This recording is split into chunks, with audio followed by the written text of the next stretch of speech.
Và đây là cái thành quả mình đã làm xong nha cả nhà. Bóng bẩy luôn, anh khách cũng rất là thích luôn, tuyệt vời. Đây, giác lông rồi kính kỹ luôn, hàng liền đai luôn nha. Miễn là bạc với vàng là mình làm được tất luôn nha cả nhà, chứ phải là vàng bạc nha. Inox đồ mình hàng cũng được rồi, cho vàng bạc của mình làm hết. Ok, cả nhà nhớ đăng ký kênh và like share ủng hộ mình nha. Cần sửa chữa gì cứ inbox liên hệ với mình.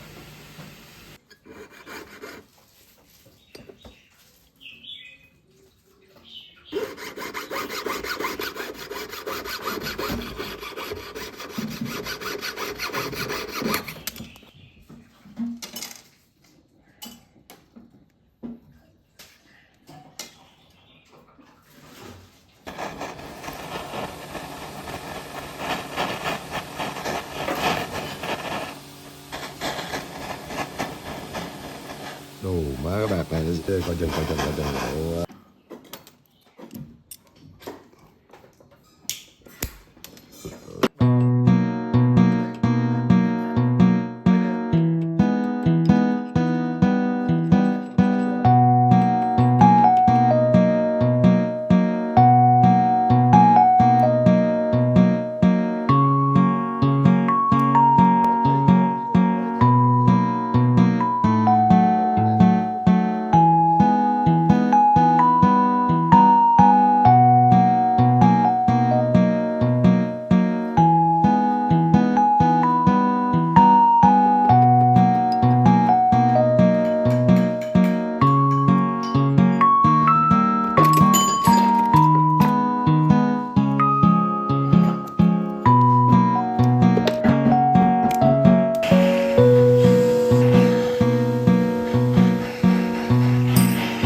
Và đây là cái thành quả mình đã làm xong nha cả nhà. Bóng bẩy luôn, anh khách cũng rất là thích luôn, tuyệt vời. Đây, giác lông rồi kính kỹ luôn, hàng liền đai luôn nha. miễn là bạc với vàng là mình làm được tất luôn nha cả nhà, chứ phải là vàng bạc nha. Inox đồ mình hàng cũng được rồi, cho vàng bạc của mình làm hết. Ok, cả nhà nhớ đăng ký kênh và like share ủng hộ mình nha. Cần sửa chữa gì cứ inbox liên hệ với mình.